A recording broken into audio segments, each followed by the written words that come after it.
আজ আমি তোমাদের সাথে একটা বিশেষ ভিডিও শেয়ার করতে চলেছি, যেটা দেখবার জন্য অনেক দূর দূরান্ত থেকে মানুষ অনেক কষ্ট করে সেখানে যান।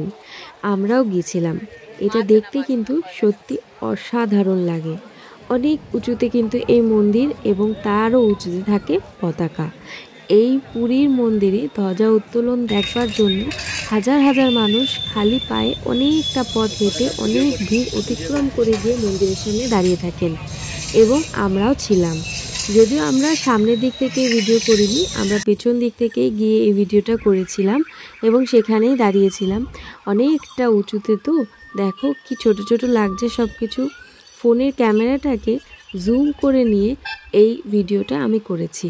আমার মনে হয়েছে পুরীতে ঘুরতে যাওয়ার যে সমস্ত ভিডিও আছে না কেন, তার থেকে সবার ফার্স্ট এই ভিডিওটাই তোমাদের সাথে শেয়ার করা বেশি প্রয়োজন।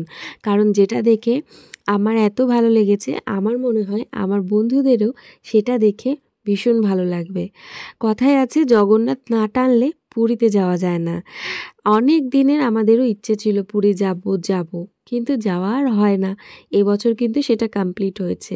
তাই সবার প্রথমে পুরী মন্দিরটাকেই তোমাদের কাছে তুলে ধরলাম এবং তার মেন আকর্ষণ হলো ধ্বজা উত্তোলন। সেটাও তোমাদের কাছে যতটা পারলাম পরিষ্কারভাবে তুলে ধরার চেষ্টা করলাম।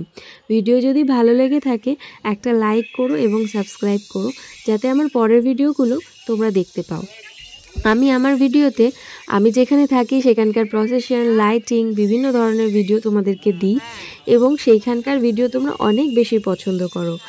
আমি এইখানে কিন্তু পুরীতে আমি ঘুরতে এসেছি, তাই এখানকারও মেন যে আকর্ষণীয় বিষয়বস্তু সেগুলোর ভিডিওই আমি আমার চ্যানেলে দেব এবং তোমরা তাতে যেটা দেখতে পাও তার জন্য চ্যানেলটাকে সাবস্ক্রাইব করতে ভুলো না।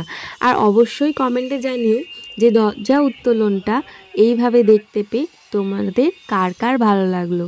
এবং পুরো মন্দিরটাকেই আমি যতটুকু পারলাম তোমাদের কাছে ঘুরিয়ে দেখালাম।